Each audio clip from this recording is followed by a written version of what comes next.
أعوذ بالله السميع العليم من الشيطان الرجيم. بسم الله الرحمن الرحيم. السلام عليكم ورحمة الله وبركاته. الحمد لله رب العالمين، نحمده تعالى ونستعينه ونستغفره ونعوذ بالله من شرور أنفسنا ومن سيئات أعمالنا. من يهده الله فلا مضل له ومن يضلل فلا هادي له.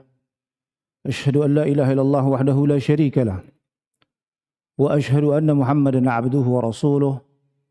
اللهم صل على نبينا وحبيبنا محمد صلى الله عليه وآله وسلم تسليما كثيرا. أما بعد، قد قال الله جل جلاله في كتابه الشريف: أعوذ بالله من الشيطان الرجيم، وجعلنا منهم أئمة يهدون بأمرنا لما صبروا وكانوا بآياتنا يوقنون. وقد قال النبي صلى الله عليه وآله وسلم: الماهر بالقرآن مع الصفرة الكرام البررة، والذي يقرأ القرآن ويتتعتع فيه وهو عليه الشاق فله أجرا، أو كما قال النبي صلى الله عليه وآله وسلم. Bapak-bapak jamaah salat subuh yang semua kita insyaallah betul-betul dalam keadaan sadar, ya, betul-betul dalam keadaan sabar. Ini kunci untuk pembuktian daripada sikap kita dalam melakukan ketaatan kepada Allah. Hendaknya hati itu betul-betul hadir.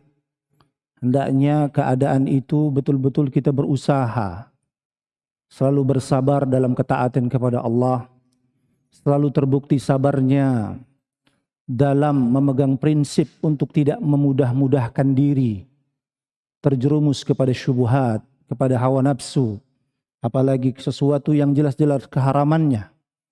Dan kemudian pada saat-saat wabah ini kemudian kesulitan hidup itu juga menjadi proses yang kemudian Allah Subhanahu wa taala akan memudahkan kita atau kemudian waliyadzubillah akan meninggalkan kita dari petunjuk. Allah Subhanahu wa taala menegaskan, ma asaba min musibatin illa biidznillah wa may yu'min billah yahdi qalbah.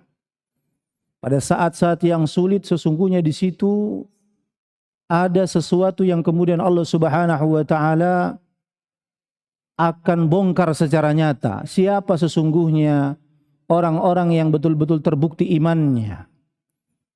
Maka orang-orang yang terbukti bertauhid kepada Allah tidak akan lepas daripada pembuktian kesabarannya, pembuktian kesadarannya.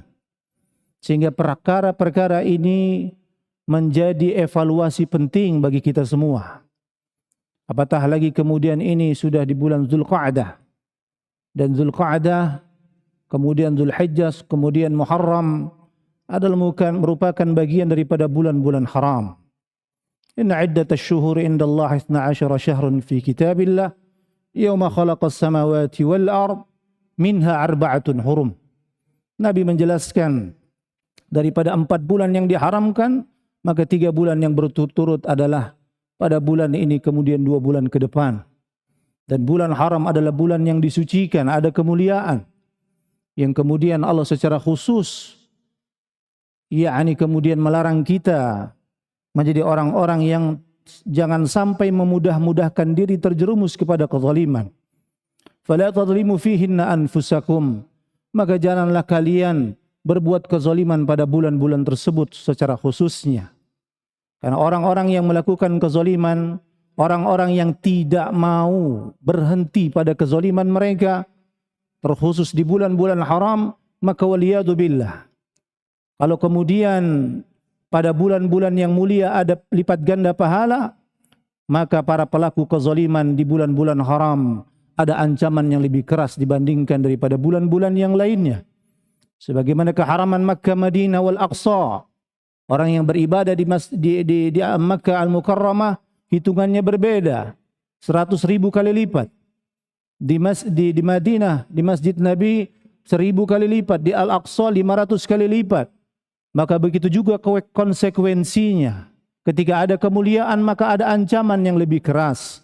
orang yang bermaksiat di tanah haram, maka berbeda hitungannya di hadapan Allah orang-orang yang bermaksiat di luar tanah haram. Ini juga menjadi muhasabah buat kita semua. Lalu kemudian kita mencoba mengangkat, tadi amanatnya adalah fadilah Quran, bagaimana seharusnya kita menjadi seorang yang bertauhid kepada Allah, karena merupakan bagian daripada perintah. Watlu ma uhiya ilaika min kitabi rabbik warattilil Qur'ana tartila. Banyak perintah yang ini kemudian secara mutlak kita harus membuktikan menjadi orang-orang yang memang bertauhid dan melek kepada Al-Quran. Terkhusus kami tadi membacakan di depan muqaddimah, yakni surat As-Sajdah ayat 24. Ya. Allah Subhanahu wa taala berfirman, "Wa ja'alna minhum a'immah yahduna bi amrina lamma sabaru wa kanu bi ayatina yuqinun." Pada ayat ini sesungguhnya mudah-mudahan bisa menjadi wasiat buat kita semua, nasihat buat kita semua untuk keluar daripada berbagai macam permasalahan, terutama daripada akar permasalahan dunia Islam adalah krisis daripada kepemimpinan, krisis daripada figur, krisis daripada tokoh-tokoh penggerak dari para ulama yang kemudian memang masih ada, tetapi kemudian yakni seolah-olah itu semakin meredup adanya. Kalaupun mulai nampak cahayanya, ada saja kemudian penghalang-penghalangnya. Maka pada ayat ini Allah Subhanahu wa taala memberikan penegasan kepada kita, kalau kemudian kita ingin kembali pada masa-masa di mana kita memiliki pemimpin, kita memiliki generasi yang kemudian memang termudahkan, termelekkan, tersadarkan dalam rangka meninggikan kalimat Allah Subhanahu wa taala. Karena pada ayat ini wa ja'alna minhum a'immah, dan kami akan betul-betul menjadikan di antara mereka itu para pemimpin. Dan para pemimpin di antara kaum muslimin adalah bukan hanya orang-orang yang kemudian memiliki kekuasaan, tapi adalah juga golongan para ulama. Ada para ulama, ada para pemimpin. Bahkan di dalam tafsir disebutkan, yakni Allah akan menganugerahkan kepada kaum ini orang, yakni dari para penguasanya dan para ulamanya yang mereka betul-betul didukung oleh generasi, oleh kaum tersebut. Apa yang menjadi persyaratannya kemudian Allah akan melayakkan kita menjadi kaum yang memiliki pemimpin, menjadi kaum yang memiliki para ulama yang betul-betul mereka terang-terangan bersungguh-sungguh. Mereka betul-betul amanah dalam yahduna bi amrina lamma sabaru. Di sini yahduna bi amrina lamma sabaru, fi'lul mudhari', ini bermakna mereka betul-betul bukan hanya musiman dalam mengajak manusia pada ketaatan kepada Allah, tetapi betul-betul dalam segala lini kehidupannya, pada kepentingannya, pada kekuasaannya, pada ekonominya, pada keluarganya, pada secara individu-individunya, mereka betul-betul bertanggung jawab mengkondusifkan daripada umat ini dalam ketaatan kepada Allah Subhanahu wa taala. Maka di penghujung ayatnya, kalau kita ingin kembali mendapatkan para pemimpin dan para ulama, dan kemudian kaum yang betul-betul bersungguh-sungguh pada ketaatan kepada Allah, maka syaratnya lamma sabaru wa kanu bi ayatina yuqinun. Yakni selama mereka betul-betul bukti menjadi orang-orang yang bersabar. Sabaru di sini fi'lul madhi. Fi'lul madhi, faidah yang bisa kita ambil adalah kita memang harus menjadi orang-orang yang terbukti sabarnya. Maka bukti daripada kesabaran itu, ya ayyuhalladzina amanu isbiru wasabiru warabitu wattaqullaha la'allakum tuflihun. Sabar pada tingkatan pertama adalah orang-orang yang memang dia bersungguh-sungguh dalam berilmu tentang perintah Allah Subhanahu wa taala, dalam melakukan ketaatan kepada Allah Subhanahu wa taala. Maka untuk melakukan ketaatan kepada Allah, tidak mungkin kita luput daripada ilmu itu. Al-ilmu qabla al-qawli wal-amal. Seorang itu hendaknya dia berilmu tentang sesuatu sebelum dia berbicara dan beramal. Dan seutama-utama ilmu adalah ketaatan kepada Allah. Wa ma umiru illa liya'budullaha mukhlishina lahuddin. dan sumber daripada ilmu itu adalah Al-Quran. Isbiru wasabiru.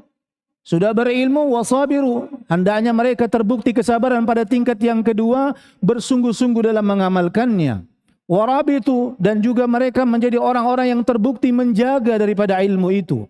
Dan bukti daripada penjagaan ilmu itu, ia berilmu, ia beramal, dia juga berdakwah. Sehingga semua aspek ini betul-betul harus diambil. Dan pembuktian kesabaran ini betul-betul harus dibuktikan kemudian pada penegasan di akhir ayat itu apa? Wa kanu bi ayatina yuqinun. Rujukan referensinya generasi yang akan dianugerahkan oleh Allah Subhanahu wa taala, para pemimpin, para ulama yang akan mengkondusifkan diri mereka dalam ketaatan pada syiar-syiar agama Allah. Dzalika wa may yu'azzim sya'airallah fa inna min taqwal qulub. Sesungguhnya yang demikian itu adalah orang-orang yang mereka senantiasa terbukti dapat selalu memuliakan, meninggikan syiar-syiar agama Allah, maka itu yang menjadi barometer ketakwaan jiwanya, betul-betul bertakwa di hadapan Allah Subhanahu wa taala. Wa kanu bi ayatina yuqinun, dan mereka terbukti orang-orang yang yakin kepada ayat-ayat kami. Yakin kepada ayat-ayat Allah Subhanahu wa taala. Apa yang menjadi buktinya? Semua kita ketika ditanya, yakin dengan Al-Quran? Yakin saya dengan Al-Quran. Ya, dan itu juga bagian daripada rukun iman. Maka keyakinan ini juga harus butuh pembuktian. Karena di sini disebutkan wa kanu bi ayatina yuqinun. Wa kanu di sini kana yakunu. Kana kanu. yakni fi'lul madhi yang bermakna di sini betul-betul menjadi sifat pada kaum tersebut. Kalau kita melihat daripada hadis-hadis Nabi SAW, ketika ditanya bagaimana akhlak Nabi SAW, maka Aisyah radhiyallahu taala anha menjawab, kana khuluquhul Quran.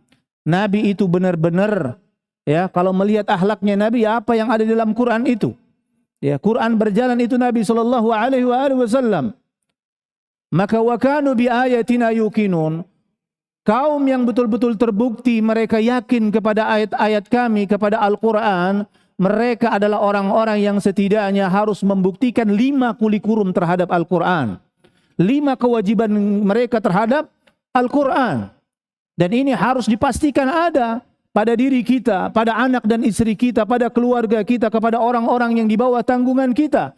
Kalau memang kita ingin kemudian Allah Subhanahu wa taala menetapkan kita akan menjadi orang-orang yang betul-betul kembali kepada Azzah. Qul hal tarabbasuna bina illa ihdal husnayain. Karena pada perjalanan hidupnya seorang yang bertauhid kepada Allah, dia hanya memilih daripada 2 ketetapan takdir Allah Subhanahu wa taala. Ya. Salah satu daripada 2 ketetapan Allah Subhanahu wa taala. Ini pilihannya. Dan ini menjadi jargon dan motonya seorang yang bertauhid kepada Allah. Hidup mulia atau mati syahid.